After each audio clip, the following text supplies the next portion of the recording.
இன்றைக்கி ஒரு பேர் அதிர்ச்சியான ஒரு நாள்.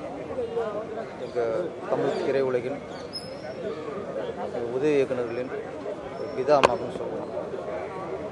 50க்கும் மேற்பட்ட உதவி இயக்குநர்களை இயக்குநராக்குன பெருமை அவருக்கு இருக்குது. பெரிய இயக்குநர்கள், வெற்றியடைஞ்ச இயக்குநர்கள் அப்படின்னு போகாமல் லட்சியத்தோடு, டேரக்டருக்கு லட்சியத்தோடு இருக்கிற உதவி இயக்குநரோட கதையை கேட்டு அவங்களெல்லாம் இயக்குனர் ஆக்குனது தான் எங்கள் ஆர்பி சௌத்ரி சார். அவர் உருவாக்கிய இயக்குநர்கள் நானும் ஒருத்தன். திருப்பாச்சி அவர் தயாரித்த படம். அந்த படத்து மூலியமாக தான் என்ன ஒரு 5 வருஷமாக நான் திரையுலகில் போராடிக்கிட்டு இருந்தேன். டேரக்டர் எனக்கு இந்த வாய்ப்பை கொடுத்து, வாய்ப்புன்னு சொல்கிறது இந்த வாழ்க்கையை கொடுத்தவர் சௌத்ரி சார்.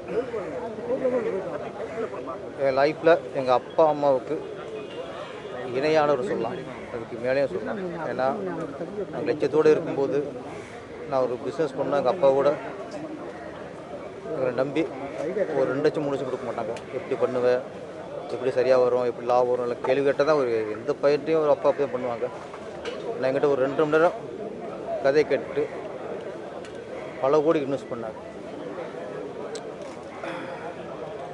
இன்றைக்கு நான் வாழ்கிற வாழ்க்கை அவர் கொடுத்த வாழ்க்கை தான். அந்த கொடுத்த வாய்ப்பு தான் இன்றைக்கி ஒரு பேரரசன், ஒரு இயக்குனராக உருவானதுக்கு காரணம்.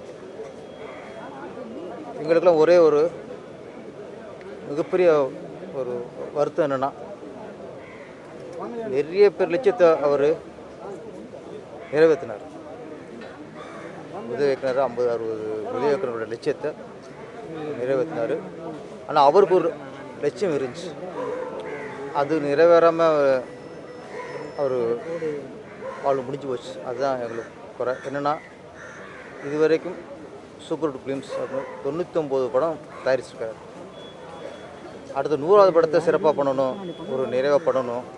ஒரு 2-3 வருஷமாகவே அவருடைய நோக்கம் எல்லாமே 100வது படத்தை கரெக்டாக நல்ல உடம்பு பண்ணணும் அப்படின்னு தான் நிறைய அதுக்கான முயற்சிகள் பண்ணிக்கிட்டு இருந்தார்.